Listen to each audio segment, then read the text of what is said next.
Ao mesmo tempo, recorde de calor no Ártico. Estão a ser registadas temperaturas acima de zero, num fenómeno que os cientistas atribuem ao aquecimento global. O Coliseu de Roma numa paisagem nevada. Mesmo na cidade que se diz eterna, é uma imagem espantosa.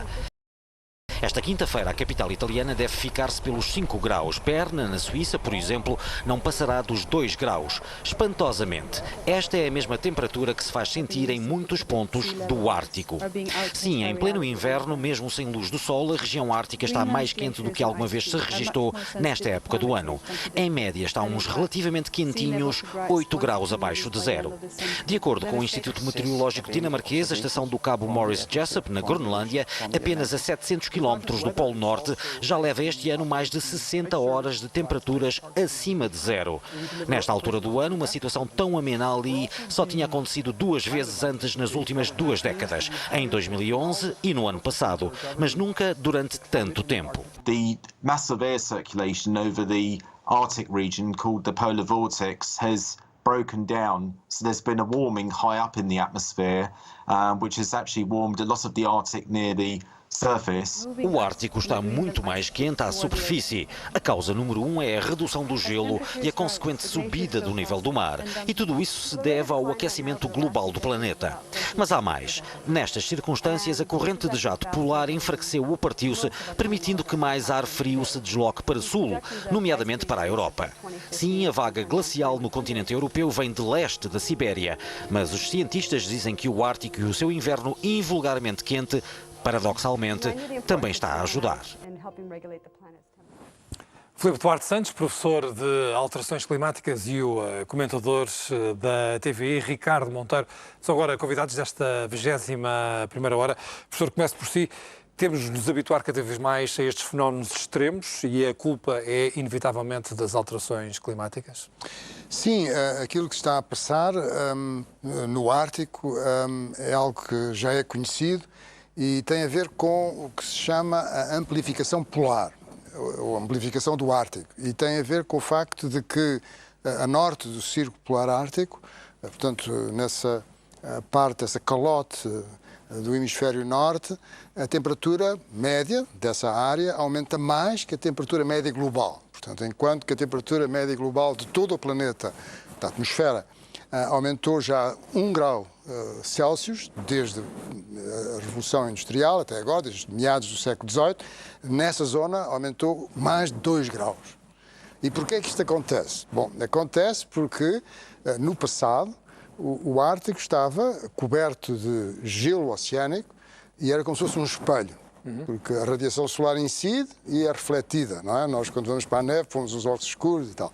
Bom, mas no verão, as temperaturas são mais altas e então o gelo começa a fundir. E fundiu, aquilo oscila um pouco, quer dizer, no fim de setembro é quando essa área é menor e aquilo que desapareceu, por haver fusão, para ter uma ideia, é uma área correspondente à Europa Ocidental. Está a ver? Portanto, no fim de setembro, agora, nestes últimos anos... Que simplesmente se diluiu. Exatamente. E então o que acontece é que a água absorve muito mais a radiação solar e faz aquilo que se chama um feedback, positive feedback, ou retroação positiva. Uma espiral positiva. Exatamente. E, portanto, há um sobreaquecimento. De maneira que há um vórtice, como disse aquele colega cientista que falou, há um vórtice que é ventos no sentido de ventos vindos do oeste, mas a certa altura o vórtice quebra-se e os ventos vêm no outro sentido, vêm da Sibéria, e então... E inundam a Europa.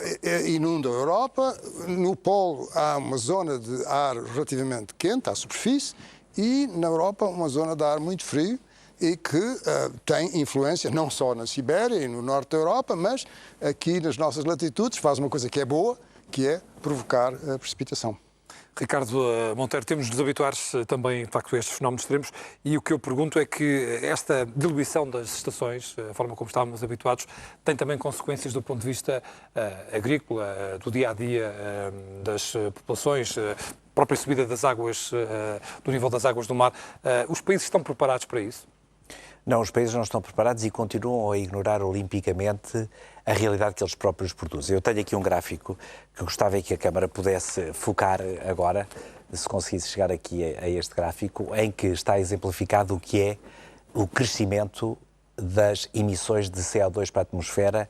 Aqui o primeiro ano é o ano de 1900 e o último é o ano de 2017. Como vês, até hoje, apesar de há 20 anos vimos falando de alteração do clima, a verdade é que não foi feito nada para reduzir a emissão de gases de estufa. E falaste na agricultura. A agricultura é o terceiro maior emissor de gases de estufa, nomeadamente através do metano, e agradecia mostrar agora este gráfico, se fosse possível novamente, onde se vê aquilo Essa que é... subida do metano é esta é a subida do gás metano. Sim. Exatamente. E devo dizer-te que o gás 1800, metano... 1850? Sim, e a subida e o gás metano tem um efeito 30 vezes superior à retenção de calor na atmosfera que tem o CO2. Portanto, este é o nosso comportamento. Este é o nosso comportamento. E até atividades que estão próximas do nosso coração, como sendo a agricultura, sobretudo através da pecuária, tem esta enorme produção do metano. O aquecimento que já se verifica e o derreter do permafrost, que é uma camada de semigelada que existe, sobretudo na tundra siberiana, faz libertar CO2 que lá estava também. Portanto, entramos aqui realmente num círculo vicioso de libertar... A espiral positiva, que neste caso é extremamente negativa do ponto de vista do nosso comportamento. Apesar de tudo o que dizemos e das declarações, a verdade é que realmente a humanidade... Esta é a emissão de CO2, sim. A verdade é que a humanidade nada fez. Aquilo são 9.000 gigatoneladas por ano de CO2 que são mandadas para a atmosfera. Portanto, a humanidade nada fez para deter este fenómeno. Apesar de nós todos, no mundo ocidental, estarmos conscientes que alguma coisa se está a fazer, porque o Acordo de Paris, estarás lembrado, muito celebrado, independentemente dos Estados Unidos terem ou não ter saído, tem 4 ou 5 anos que tem que ficar dentro do acordo. A realidade é que nós não estamos a ser suficientemente céleres e drásticos na redução de emissão destes gases. Portanto, resta-nos habituar-nos a estes fenómenos extremos com cada vez mais frequência. Agora é que já temos que ponderar se efetivamente, em vez de estarmos perante uma alteração do tempo, que é aquilo que o Trump dizia, olha, gostávamos que, com este frio todo, gostávamos que o tempo um bocadinho daquela alteração climática. Não se pode confundir tempo com clima. O clima são os ciclos largos, não é? Que acabam por configurar um padrão de comportamento do tempo, não é? Que dão as estações, dão essas coisas todas, não é? Ora bem, cada vez mais diluídas. Esses ciclos largos estão-se a romper. Hoje eu ouvi um cientista falar do colapso do vórtice polar. Ele não foi meramente uma alteração. Esse não terá já colapsado. Eu até gostava de aproveitar a presença do professor aqui para lhe perguntar se é ou não verdade que parece que as eras glaciares não demoraram, como se pensa, centenas e milhares de anos a evoluir, mas sim apenas algumas décadas para passar daquilo que eram os polos na altura para ocuparem toda a Europa e até inclusivamente o Norte da África. Não sei se isto é um Eu facto aproveito para perguntar se, de alguma forma, esta espiral é reversível. Nós estamos aqui, portanto, um fenómeno que é difícil, como foi imparável. Dito. É muito difícil porque as emissões, e essa é a causa, não é? As emissões continuam a aumentar. Penso que é preciso qualificar que certos grupos de países têm feito um esforço nesse sentido. É um problema para global, limitar essas emissões. Para limitar essas emissões. Quer dizer, a União Europeia tem baixado as suas emissões desde 1990 até agora, mas é uma curva descendente pouco inclinada. Aumentaram o ano passado. Bom, exatamente. Quer dizer, e a meta que tem para 2030 é muito difícil que a vá cumprir. Depois temos a China, que tem o problema do carvão, não é? Quer dizer, o carvão é extremamente poluidor, as centrais térmicas a carvão são muito poluidoras na China, portanto tem uma dupla razão para fazer uma transição energética, mais energias renováveis, tem a maior indústria de energias renováveis do mundo, a China, mas, bom, é um gigante, não é? Com uma população de 1.300 milhões de pessoas e essa transição este é um fenómeno que ainda podemos reverter? Mesmo baixando as emissões de forma drástica? Eu diria que é irreversível. 100 mil anos, talvez. 100 mil anos? 100 mil anos, talvez. Portanto, num tempo que nada representa para nós. Exatamente. Não tem qualquer impacto. As nossas gerações não... Enfim, para as nossas gerações. E esta questão do vórtice é uma ruptura definitiva ou é apenas uma alteração? Não, isso é uma alteração, quer dizer, o vórtice recompõe-se, não é? O vórtice recompõe-se. Aquilo que está a ser sistemático é a redução do gelo que está à superfície, não é? Portanto, e que está a fundir, e mais grave é a fusão do gelo que está acima do nível médio do mar, porque quando esse gelo que está acima do nível médio do mar funde, aumenta o nível do mar. Ao passo que o gelo oceânico, aquele que está a flutuar, esse não acontece isso. E, portanto, estamos a falar sobretudo do que está a passar na atmosfera, mas a médio e longo prazo, um dos problemas mais graves, se estivermos a falar a longo prazo, é a subida do nível médio do mar. Está a ver o que é a nossa costa com mais 1 metro ou com mais 2 metros. Não é? Portanto, isto não é uma coisa... E tendo a noção que 60% da população mundial está... Exatamente, quer dizer, uma grande parte das cidades do mundo inteiro, não é? Estão nas zonas costeiras. E, portanto, estamos a falar, Ricardo Monteiro, de consequências económicas de grande monta.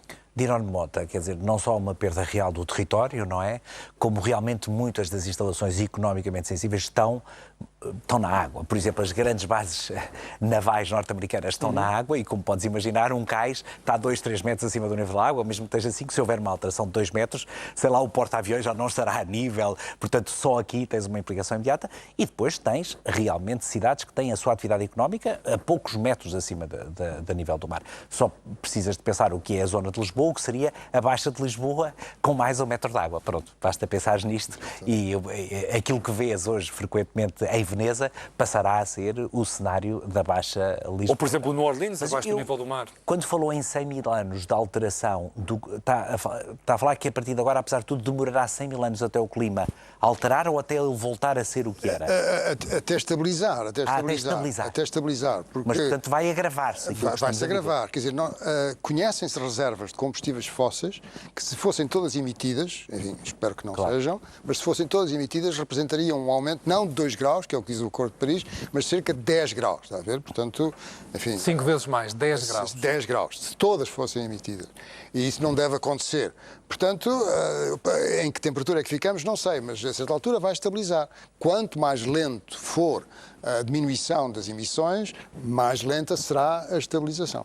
Mas acredita que nas gerações atuais nós vamos já ver aquilo que se pode qualificar como uma alteração climática? Ricardo, climatérica? estamos a ver a evolução da temperatura. Sim, isto é a evolução da temperatura. Exatamente. É a mudança da média, quer dizer, neste momento estamos cerca de 1 grau acima daquilo que deveria ser a média das temperaturas. Exato, que era o valor antes da Revolução Industrial. Que era o valor antes da Revolução Industrial, exatamente. E 1 grau apenas está a causar isto. Agora imagina 1 grau, agora imaginem 10. Sim, 10. Professor Ricardo Monteiros, muito obrigado por terem vindo à 21ª hora e pelas explicações que aqui trouxeram. Foram apresentados esta tarde. Tenham uma boa noite e eu regresso amanhã na 21ª hora.